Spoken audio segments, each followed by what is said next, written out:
Hello again, and welcome to Winning with the Wrangler at Dick Powell's Leadership Corner, brought to you by Earth, Wind, Fire, Water Training and Development, where our passion is building leaders of today and tomorrow. Now, leaders, you need to know that we gather our information from many different places and many different people. And so if you hear yourself in our conversation today, please remember, it is not all about you. Now, today, we're going to have some fun because I was invited to spend some time with 10 young people, mixed male and female, and these young people, well, some of them were couples, but most of them weren't. And I was invited to meet them at a local coffee shop downtown, and it was amazing to me that they all own their own companies. Now they're all under the age of 40. And they really wanted to talk to me about what was happening in the world and what was happening, what maybe I could see was happening down the road. Now, it was funny because I had just sat through an opportunity where this person that was the speaker was talking about 10 words. And so I asked them, these young people, if you could list 10 words that you would want to either live your life by, know more about, or figure out how to install within your life, what would they be? And so we put up that big pad and we started writing all sorts of things down, and we started to really whittle it down. After about 30 minutes, we had it really, they had done a great job. They had whittled it down to 10 that they thought were the most important things that I, as a leader who was speaking on TV and radio, that I could share with other leaders. That these are things that we could look to install into our young people. I have to tell you, it was kind of interesting being at my age and stage and listening to them. I let them really write this whole piece. And I didn't let them. I guess I encouraged them more than anything else because it was an exciting little process for me to be there and witness. The number one on their list, number one, was the word trustworthy.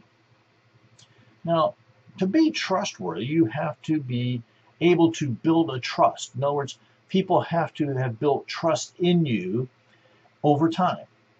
It didn't happen overnight, but it was the way you spoke. Did you act out on the words you spoke? Did they come into action? Did you keep your word? Did you do what you say you were going to do? Did you show up on time? Did you dress appropriately? All those different parts and pieces of being trustworthy. They went on to say that being trustworthy is really hard. They found it that something that they had to really concentrate on all the time. Now, the one young man, he was kind of funny. He made a joke out of it, and he was right. He says, one you know what can wipe out all the attaboys that you might get. And he was correct on one thing. But see, being trustworthy also goes to your character. They kind of put those two together, and I thought that was interesting. You see, they came on to say those who had lacked character lacked trustworthiness. And to them, these things kind of went together in a glued fashion. I would say they talked about that for a good 20 minutes, these 10 young people. And when they were really starting to get excited about it, the passion that overflowed from those in the group, how passionate they were, that they had to really make sure that every day they were trustworthy. At the end of the day, one of them said, I kind of asked myself, did I do all I could do? Did I keep all my promises? Did I make sure that I met all those things I said I was going to do? And did I take appropriate action? Trustworthy, the number one on their list. Now, the number 2 is a little more interesting, and they get more interesting now as we go down, so just hold on. But really, number 2 goes with number 1. It's honesty.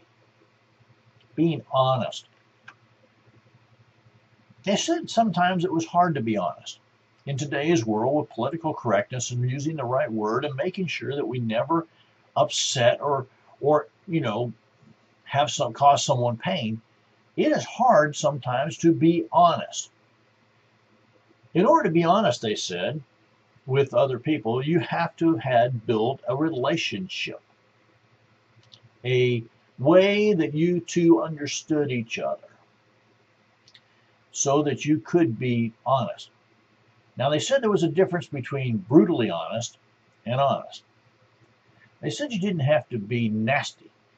You didn't have to be vindictive. You didn't have to be vulgar. You didn't have to use terrible words to be honest with someone or tell the honest truth about what was happening in the world.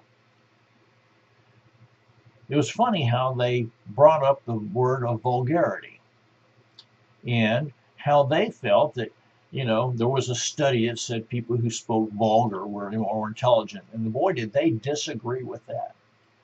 They said it really takes away from the conversation and it sometimes stops relationship. You see, they said it was an unnecessary piece of the word usage. People in their 30s, who would have thunk it?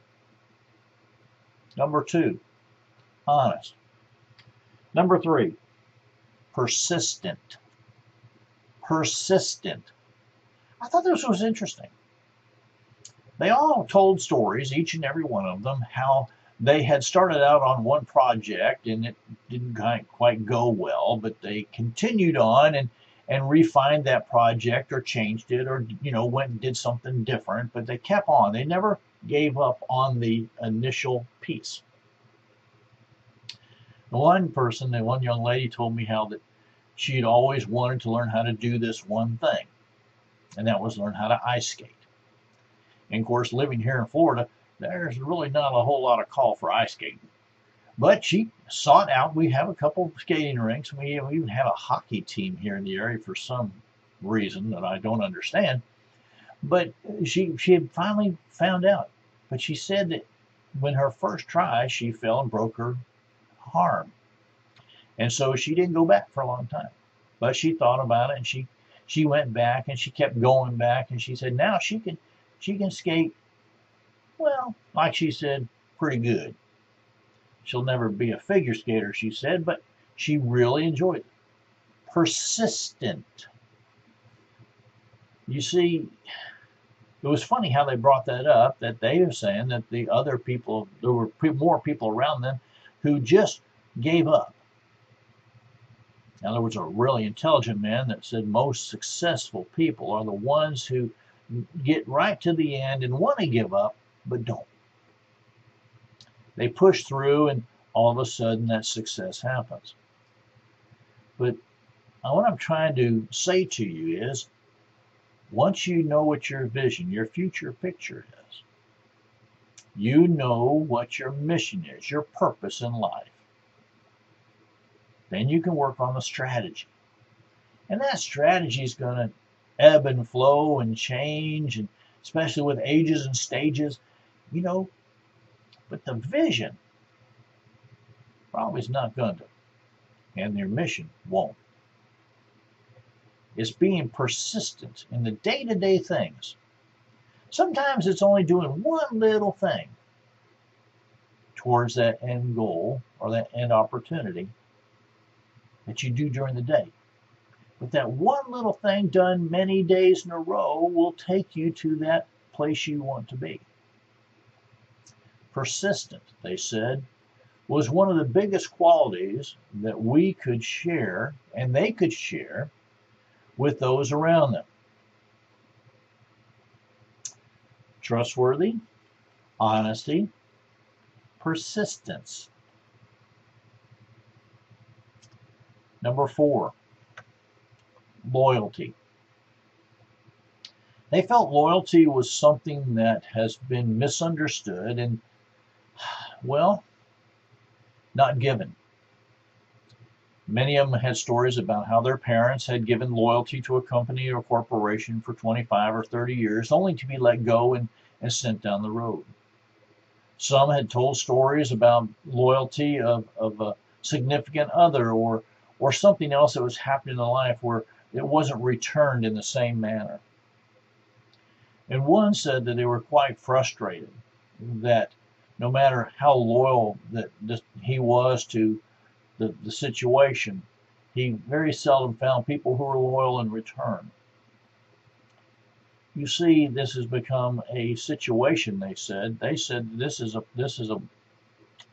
well, they said it was a terrible problem, and I probably should record these things when we work with these young people, but I don't not so sure they would want them on the air because they are very passionate, and it gets very loud. It gets sometimes overrun when I have to bring them back into the corral, so to speak. Like, that's the fun of this. To listen to those who are saying this is something we can do, we can take action on, we can share, we can install, we can teach, we can instruct. You see, they're talking about actually doing something. So when they said this thing about trustworthy, honesty, persistent, and loyal, they were talking from their own experiences and where they were. I think this is a very interesting piece for us to consider. Now, number 5, well, I tell you what, this one, they said adventurousness, and being adventurous. They went on to say how almost every one of them had traveled, most in the United States. They had traveled around at different parts in different states, learning all sorts of things about how the people lived and what was happening. The biggest thing that they agreed on was that they all understood, not from looking at a map how the states were all divided, but actually going from state to state and seeing the natural divisions, whether it was a ridge of a mountain or as a lake or a stream or what it was. And how the different people in different parts of our country were the same but really different. And how enjoyable it was. But they said the other part of the adventure is actually getting out into nature, into the woods. Like I said, the one young man was a boat captain, and he was on the water all the time. The other ones liked to take and hike and bike and canoe and kayak, and they were out and they were involved. And it was funny. Now they were all looking, how did they take and share that with others? Not just their age. They were looking how they could incorporate people my age. Because I told them I was, kind of always with the young people because there was nobody my age who wanted to do anything other than sit and watch TV and watch golf. Well, that kind of bores me to death. But to be adventurous. Be adventurous on the books you read. Be adventurous on the movies you go to. Be adventurous about the music you listen to. Be adventurous about the people you meet. Be adventurous about the things you eat. Be adventurous. Go out and do something different. Take some action. Get off the couch. I don't think any of these young people have a couch that's worn in, because it doesn't seem like they're home very much, which is good. You see, they're out really spreading the word that you can be adventurous, you can be creative, you can be visionary, you can do all those things and still live a full, exciting life and get off the couch. I asked them quite frankly, I said, now, you all are real adventurous. How many of you have this wonderful thing called a cell phone? I said, well, mine's got a GPS on it, tells me if I get lost on the water or out in the woods or whatever. And the other one says, it was funny how they were using the technology in a different manner than what I had seen in the past, other than just to take and look up some silly question on Google. Yep. Trustworthy, honest, persistent, loyal, adventurous. You see how these 10 that we're going to go over really start to do matter as we as leaders. What are we teaching? What are we seeing? What are we sharing with those around us? Now, number 6 was kind of a, well, I don't know if I really whatever, but it's an obligation.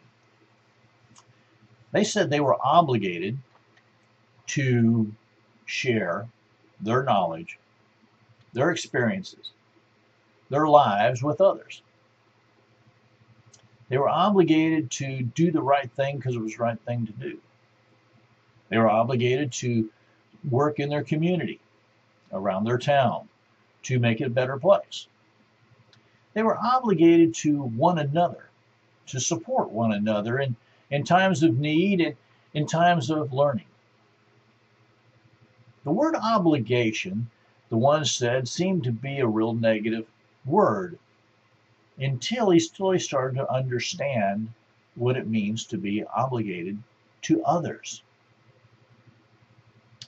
He went on to say that, we are all small people standing on the shoulders of giants. That everything's been done, everything's been said, everything's been shared, well, to an extent. We haven't got to Mars yet, but we'll get there. Just think about obligation and the word. And what are you obligated to do and to whom? I often think about how I was obligated to my family, my wife and children, and the things that I needed to do that I felt called to do. The things I was there obligated to provide. And as I thought about that, I really started to put things together with these young people on where they were thinking. You see, they were thinking down the road. They weren't thinking right there. And really, the obligations that they were saying they were obligated to do, they weren't even thinking about themselves. What a fantastic thought process. Fantastic. Now the next one, thrifty.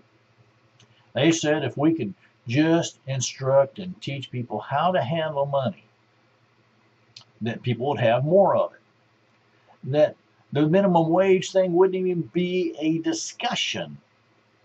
The one young guy, I always tell people we need to live on 65% and then, put others away for long-term payment or emergency funds and all these other different pieces. But he said, hey, Dick, I live on 40%. I said, man, how do you do that? He said, well, I shop at used clothing stores. He says, I make all my own meals. I don't go out to eat. He said, today's coffee, he says, this is a extravagance for me to come out once a week and have coffee with y'all. He said, I don't buy coffee every day like most people. He said, I ride my bike as I live downtown and I work downtown. I can ride my bicycle almost everywhere I go. If I need to have a car to go somewhere and do something, I rent it and return it. So I don't have that ongoing piece. He just had a whole list of things that he did so that he could live on 40% of his money. He also went on to say that he was doing his best to try to show others how to do that. So he was having folks over and they were having cooking parties, which I thought was fun. He'd assign everybody some ingredient to bring, and then they would all come together and put it together. What a great idea. Trustworthy, honest, persistent, loyal, adventurous, obligation, thrifty. Visioning, being a visionary. They put that on there, and I thought to myself, how would you teach someone to be a visionary? How would you do some instruction? Now, I had a lot of great ideas, so one that they said over and over is that you need to read. You need to read everything so that you can sort it all out and make good choices. You can also see the patterns, how the patterns are forming. and how to look forward and look into those patterns and really do the piece in your company to guide it to that pattern. They said the other thing about being a visionary is that you need to be creative, and that we need to put more creative talents back in our schoolings. We need to put music back in. We need to put art back in. We need to put poetry back in. We need to have trips to the different places that are going to excite that part of the brain. It was funny how they all agreed on one thing, that indoor learning only could take you so far. That ongoing continuous learning, personal learning, is what would really take you farther. A really smart man once said that, a regular education, conventional education will make you money, but personal education will make you rich. I think that's what they were trying to say, just in a different manner. So trustworthy, honest, persistent, loyal, adventurous, obligation, thrifty, visionary. Number 9, seeker. Ha ha! I thought to myself, what does seeker mean? Because they just would not take it off the board. And the more they tried to explain it to me, the more I didn't really understand it. But here's what they said. They said that we need to encourage people to seek out information for themselves. Not just ask Google, but to really seek it out. And seek out new adventures. They said being a seeker goes along with being adventurous. It goes along with being a visionary. It goes along with all those other pieces. But if you're not constantly seeking more, you're not constantly seeking something new, you're not constantly seeking, then you're just stagnant. And they went on to describe that pond with the green scum on top. It was just stagnant, just stayed there, and it dried up, got green and nasty and crusty and just yuck. Versus a seeker is more like that running, bubbling brook. It's always clear, it's always going, it's moving somewhere. It's accomplishing something. I just got a big excitement out of it when they started talking about it. So as I started putting this all together for you today, I have to tell you that, boy, has it been an excitement for me to work with these young folks, but to get invited back week after week to sit and listen more than anything else and take some notes. And they know I take notes. It's all good. They know I'm going to use this on TV and radio. And the reason for that is I'm encouraging you leaders, that because you're listening and watching, I'm encouraging you leaders to say to yourself, if this is what the young people are saying they need more of in their lives, and it sure would have been nice if it would have been installed at an earlier age, well, we ought to listen. And we ought to do it. We ought to make it happen. Whether it's at one of our civic organizations, Boy Scouts, Girl Scouts, whatever it is, whether it's at our church, youth groups. And you know what would be even more fun is if we put it in places for adults like, well, I don't know if I'm an adult, but older folks like me. You see, no matter what age and stage you're at, these things mean they're important. Number 10. Number 10 was debated over and over whether it should be moved to number 1, where it should be put in the placement, how much more important it is than anything else. The words community. They felt in our time and zone that we're in today that we've lost community. We've lost the ability to work together for common good in our small towns, in our states, in our corporate worlds. We've lost the ability to have community, which means being civil to one another. We've lost that ability to build bridges and talk to one another. It amazed me, quite frankly. I asked them the question, how did you all come together? What was it that brought you together in your community that you've formed for yourself? Their answers were kind of interesting. They had all found themselves at different parts of their life struggling for some kind of cohesiveness with other people in the small town that we live in. And they'd all kind of struck out and tried to find where could they meet other people who had the background or had the thought process, wanted to be, in that world, were readers and thinkers. I was amazed where they met. They met in 2 different places. Well, 3. A couple of them met at a religious organization. Most of them met at the library. And then a couple of them were met there at the coffee shop, because the other people were coming there to have coffee, and then the other young people kind of said, hey, this is a great group. Hey, I'd like to be a part of this. And so their community seems to be growing. Now, it's not a networking organization like some thought it was. This is really a community of young people who get together just once a week for 1 hour, hour and a half, drink some coffee at a local coffee shop to discuss what can they do as a group or individually, and sometimes both, to make their community a nicer, better place. So when they asked the old guy to come be a part, I have to tell you, that was a real thrill for me, mainly because I'm old enough to be most of their dads. So leaders, if we have the ability, which we do, to put some of these things in place, both in our organization and in our personal lives, we need to do it. And we need to take action. And I'm going to report back in, probably at a later date, of some things that they're putting in place for their community. But they felt community was such a strong piece that they need to have it in this 1 through 10.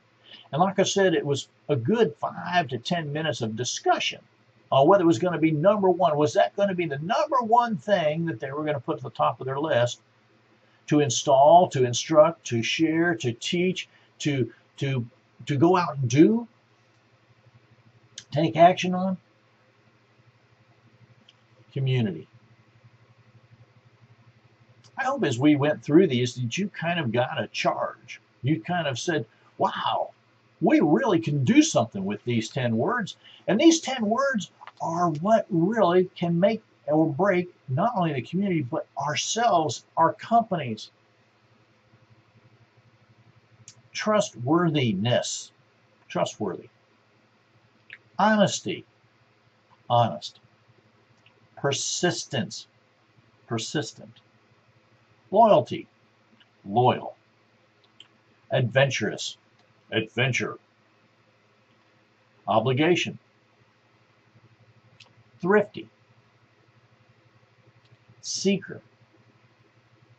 Community.